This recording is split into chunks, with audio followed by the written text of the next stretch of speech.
line of the net. More like an approach when you would go to actually attack. Murray's rejected again. Katie Slay is having herself a night. 6th block for the freshman. Right into the left hand of Slay. And I just talked about how blockers want to reach over it. I saw 4 hands that time across the net. Well executed by Penn State. Close.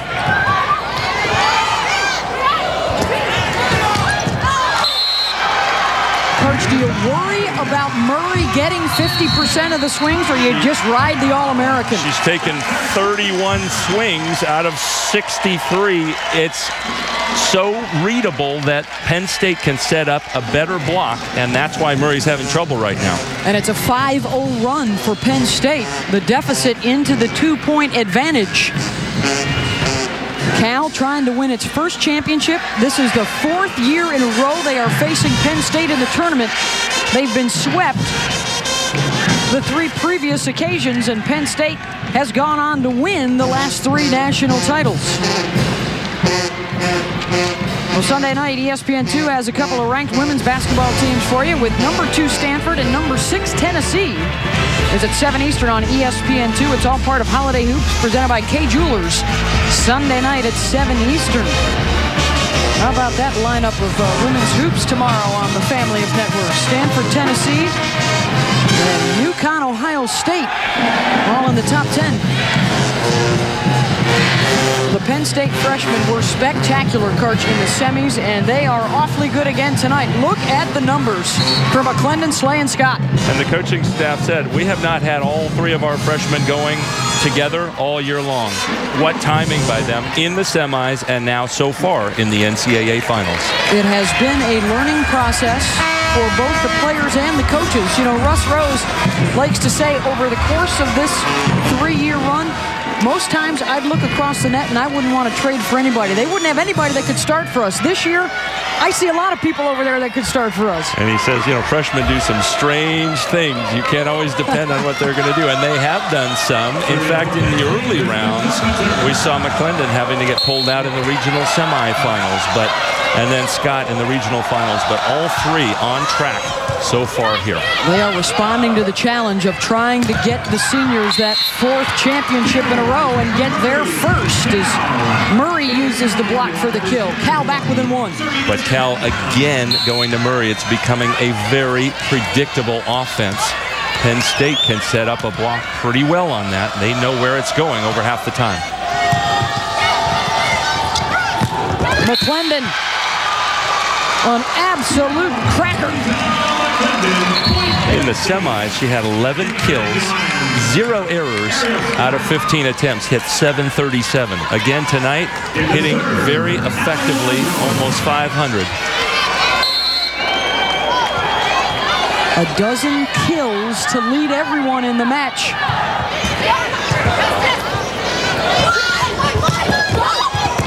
Hawari had it put back. Rostrader again able to keep it alive and get her team the point. Cal is trying to make some adjustments. You saw Hawari. She has a knee brace on. She blew out her ACL last year. It's still hard for her to jump off of one leg. She has not been doing it all season, but we see something different from Cal in an effort to spread the court out a little. She still prefers, as she's coming back from that surgery, to jump off 2 feet rather than 1. She slowed it down. Murray will get another swing. Blair Brown is stuffed. Murray ties it up for Cal. So Penn State likes Brown blocking on Murray, and Cal likes Murray blocking on Brown. Murray winning the matchup that time.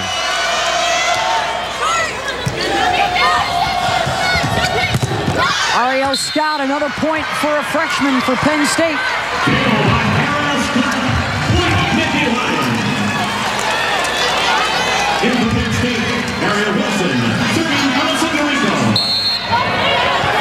DeRico, Penn State's best server.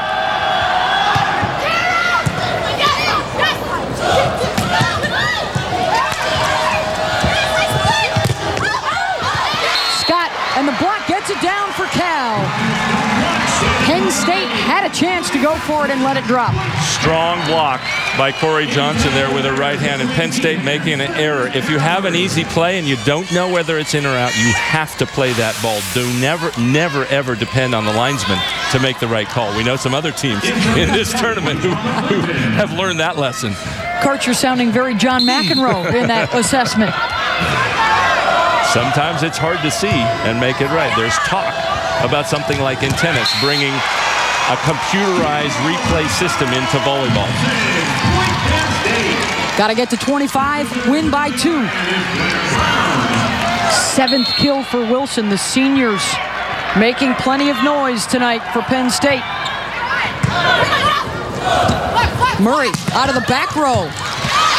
Got it.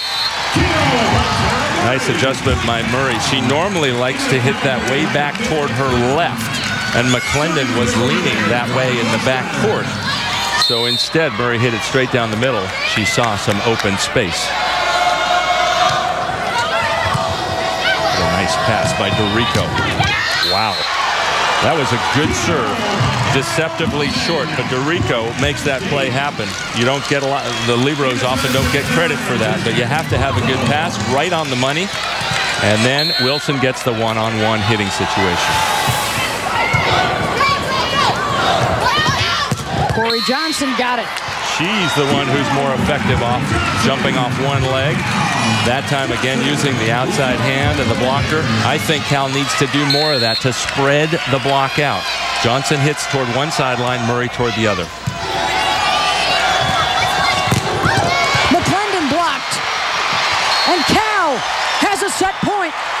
Wow, that block by Lloyd. You see how high she got off the ground with her swing blocking move. Way above and across the net. Timeout, Penn State.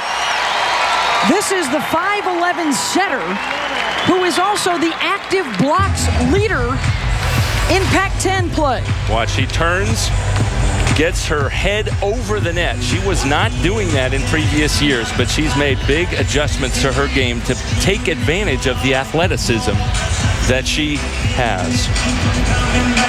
Look at that, head over that net that's 7 feet 4 inches. And an eighth. I'll add that as well. It's a set point for Cal. Penn State leading the match 1-0. Today's winning team will receive 40 points towards their school's quest for the Capital One Cup. The runner-up will get 24 points.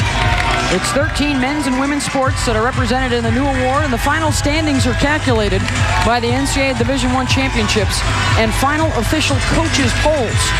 For more information, log on to ESPN.com/Capital One Cup. Final here in Kansas City. Cal looking for its first title. The Penn State dynasty trying to add a 4th in a row. Murray with 13 kills. McClendon with 12 for Penn State.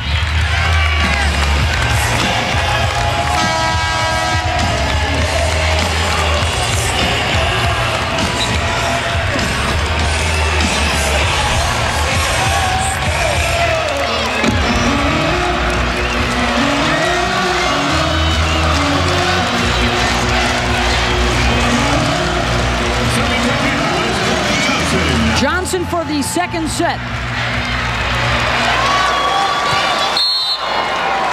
I expect the ball to come back out to McClendon. The connection between the setter and Wilson hasn't been great. Rostratter digs it up. Guillen, no! Penn State was there with Carpenter, the setter, returning the favor. Guillen made the right choice. She hit at the right blocker, 5'6" Carpenter, but she hit it too low, barely across or barely above the net instead of higher over the hands. Now, have to win by 2.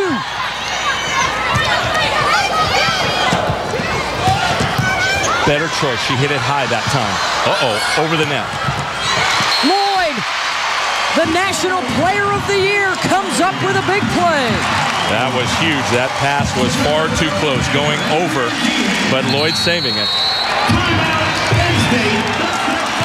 Penn State will use its final timeout, so both sides out of them. And the second set point coming up for Cal. And in this scramble play, the ball going over the net. McClendon trying her hardest to stop it, but Lloyd out jumping her. She's worked out so hard to be in the best shape, the best condition, the most explosive of her career.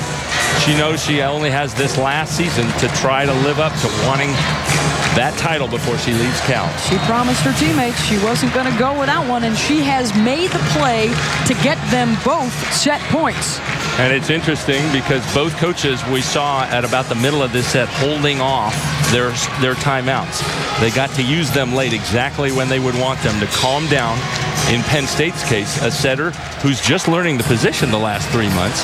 And, of course, for Cal, they've never been in this position. They've needed some calming down also. Beth Mowins and Karch Karai inside the Sprint Center. The Nittany Lions, 3 straight titles, all in different fashion. One was a rout. One they were up 2-0 and almost blew it. And last year they were down 0-2 and came back to win it in 5.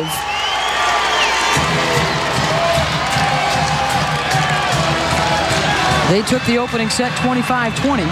This is a tough rotation for Penn State because middle hitter Katie Slay's up there. She's not particularly effective offensively. Expect the ball to go to McClendon in the front row or Brown in the back. Brown. Not an assertive swing at all.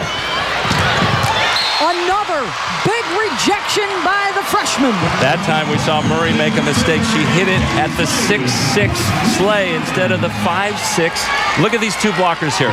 Slay is towering over Carpenter. Wrong place to hit.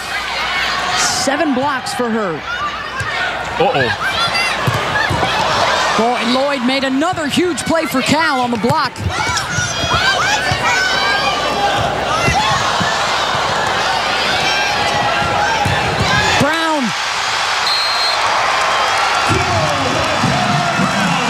Coach Feller is saying, why? Come on, Carly Lloyd, go to your stick. Misconnection there in the middle. Expected to go back out to Murray, but she's going to have Brown and Slay against her, 2 very tall blockers. Out to Murray. Block got a piece of it. Penn State for the set. Murray again. Oh. Brown pushed it deep. Point, Nittany Lions, and Penn State fights off 2 set points. And they have the 2-0 lead. And the Bears let one get away. They were on the verge. They had great swings, great sets to finally take a set off Penn State, their nemesis for the last 4 years. But 2 huge blocks, and then Brown just saving this. Murray in the net. Point, and again, that deep, soft tip shot is going down. Cal has to read that more quickly. So a 2-0